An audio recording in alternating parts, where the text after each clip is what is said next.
Bonjour à tous. Alors aujourd'hui, petite vidéo récapitulative de tout ce que nous avons vu ensemble la semaine dernière. Hein, j'ai eu quelques retours de certains d'entre vous qui m'exprimaient toutes leurs difficultés de compréhension.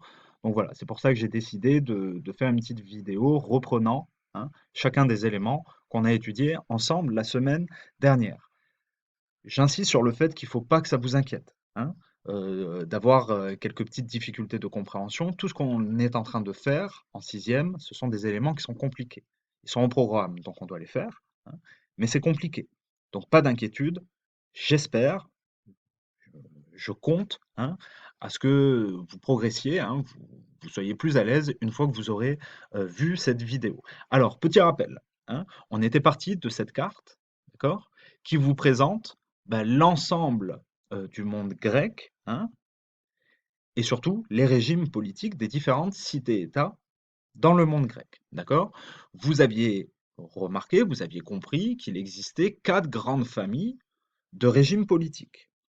Moi, aujourd'hui, je ne vais m'arrêter que sur un seul de ces régimes politiques, qui est la démocratie. D'accord? Démocratie, vous l'aviez compris à partir de cette carte, hein, que l'on retrouve à Athènes. D'accord? Alors pourquoi est-ce qu'on associe Athènes et le régime démocratique, hein? Ben, tout simplement parce que ce régime politique, la démocratie, est né à Athènes. D'accord? Il y a d'autres cités, contrairement à ce que vous montre cette carte, qui est une carte de synthèse, elle n'a pas prétention à tout vous montrer, d'accord?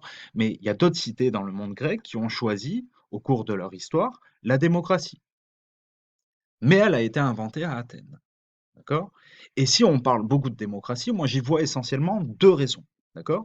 La première, c'est que, bah, la période durant laquelle Athènes a été la plus puissante, a été la plus rayonnante, ben, c'est la période durant laquelle elle a été une démocratie. D'accord? Elle a connu d'autres régimes politiques dans son histoire.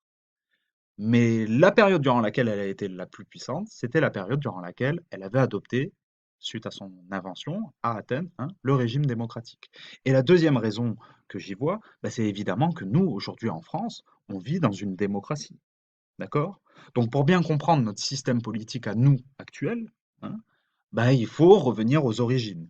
Bien évidemment, la démocratie athénienne et la démocratie française actuelle sont très différentes.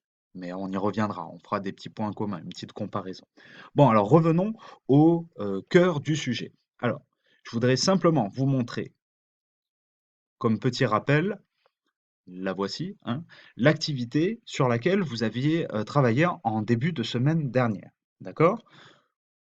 Partez, ce que vous devez retenir.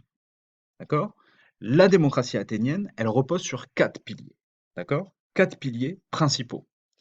L'ecclésia, que vous voyez ici. D'accord? Je vais y revenir. La boulée. D'accord? L'ailier. OK? Et enfin, les magistrats. Bon, je vais les détailler un par un, sans trop rentrer dans les détails non plus, hein, c'est pas l'objectif. Ce qui compte, c'est vraiment que vous compreniez, hein, en quoi il consiste, de manière très globale, d'accord? Alors l'Ecclésia. D'abord, l'Ecclésia, elle se réunit ici, vous voyez, sur cette fameuse colline à Athènes qui s'appelle la Pnyx. Bon, l'Ecclésia, c'est l'assemblée des citoyens, mmh? L'assemblée des citoyens. Bon, cette assemblée des citoyens, elle se réunissait une fois tous les 9 ou 10 jours. D'accord? Donc vous voyez, on se réunissait de manière fréquente, régulière. D'accord? Et quel est son rôle à Athènes? Ben, c'est elle qui traite de toutes les affaires importantes de la cité. D'accord? Tous les citoyens doivent y siéger. Alors c'est quoi un citoyen? Hein? Un citoyen, c'est quelqu'un qui a des droits politiques, qui a des devoirs aussi, mais ce qui le définit, c'est qu'il a des droits politiques à Athènes. Il est le seul à avoir des droits politiques. Bon, alors,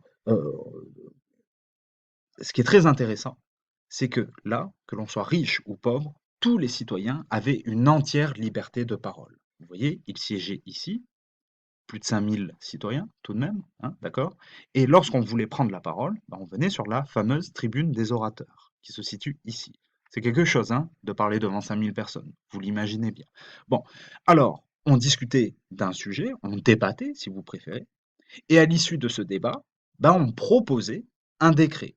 Un décret, c'est quoi? C'est une loi qui est mise par écrit, d'accord? Et donc on votait pour ou contre. Le vote se faisait à main levée. D'accord? Donc vous voyez que là, on est dans un gouvernement direct. Pour faire une seule, unique comparaison avec notre démocratie actuelle, moi, je suis citoyen français, d'accord? Mais à aucun moment, je n'interviens directement dans le choix d'une loi pour la France, d'accord? Non. J'ai élu des représentants, des personnes qui me représentent et qui vont faire ce travail-là. Donc nous, la France, aujourd'hui, on est dans un système de gouvernement indirect.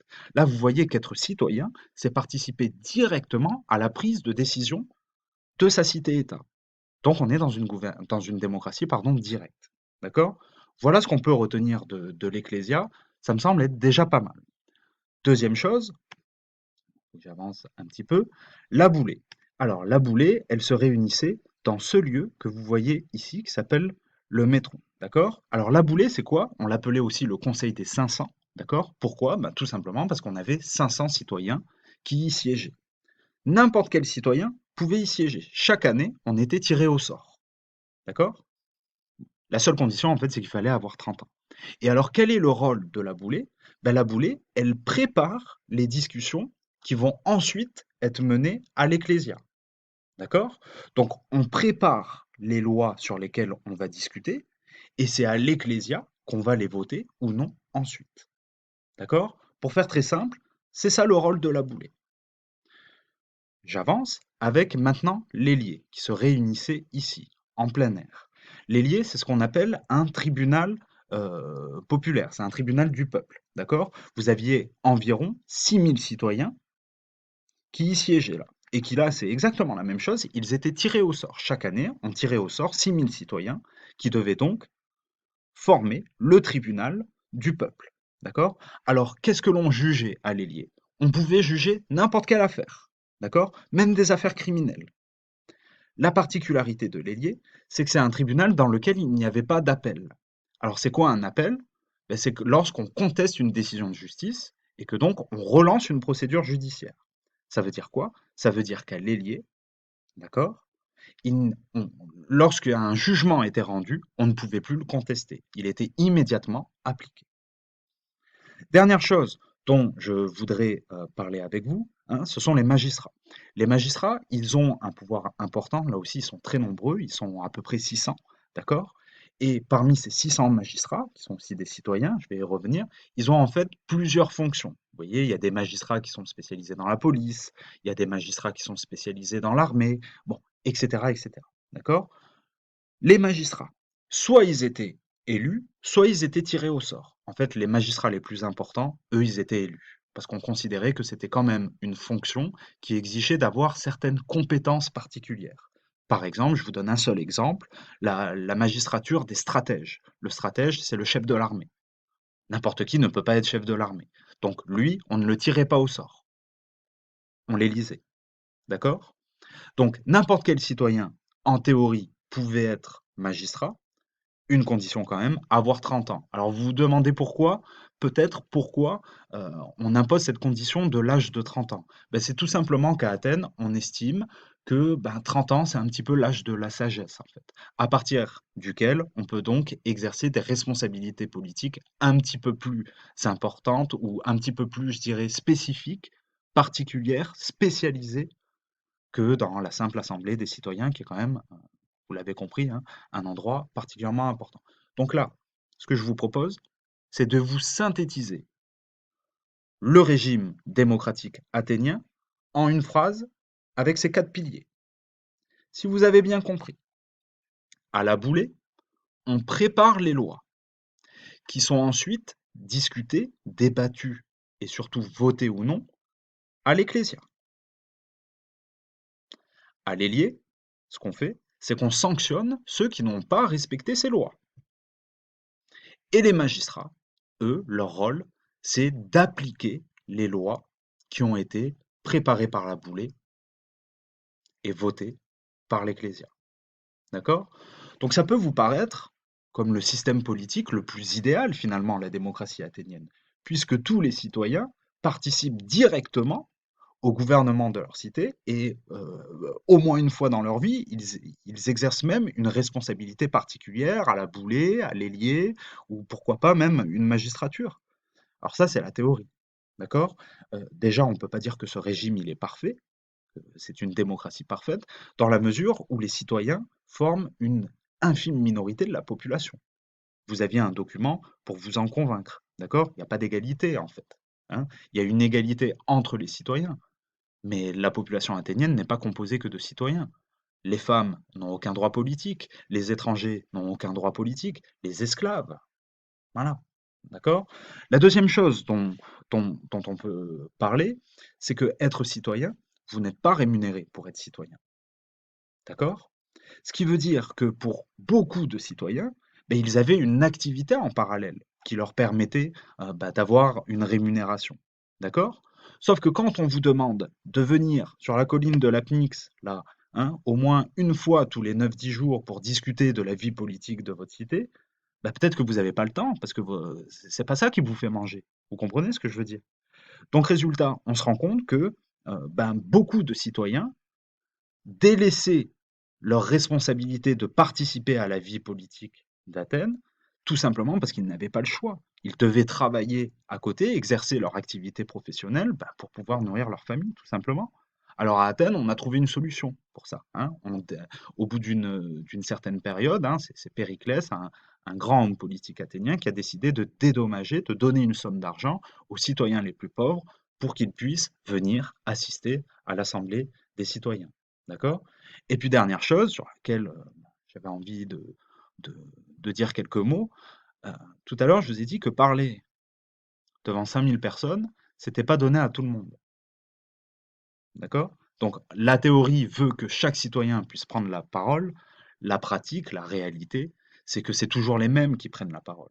Ce sont ceux qu'on appelle les orateurs, ceux qui ont bénéficié d'une éducation de très haute qualité, qui leur permet d'avoir des qualités, pour parler devant un immense public, hein, pour surtout convaincre ce public, d'accord? Mais c'est toujours les mêmes. C'est ceux qui ont le temps d'être tout le temps là, d'accord? C'est pas les citoyens avec de faibles revenus qui ne viennent, qu'une fois de temps en temps, voire qui viennent pas très souvent du tout. D'accord? Donc finalement, on se rend compte que la démocratie athénienne, pardon, elle est souvent les responsabilités les plus importantes sont souvent tenues par les mêmes personnes, tout simplement parce que ces personnes-là, elles ont le temps, elles ont le goût aussi de se livrer à ces responsabilités politiques. Donc voilà, vous voyez, à l'origine, je voulais simplement reprendre les grands éléments du premier thème de l'activité. Finalement, j'ai un petit peu approfondi. Bon, j'espère que c'est plus clair comme ça pour vous, hein. En une phrase, c'est vraiment ce que vous devez retenir, d'accord? Là, Boulay prépare les lois qui seront discutées à l'Ecclésia. L'Ecclésia vote ces lois-là, d'accord? Les magistrats appliquent les lois et les liés sanctionnent, jugent ceux qui ne les respectent pas, d'accord? Allez, je vous ferai une petite vidéo très vite là, hein, sur l'éducation, hein, pour revenir sur le parcours, comment devenir citoyen. Allez, je vous souhaite une bonne fin de journée et à très vite.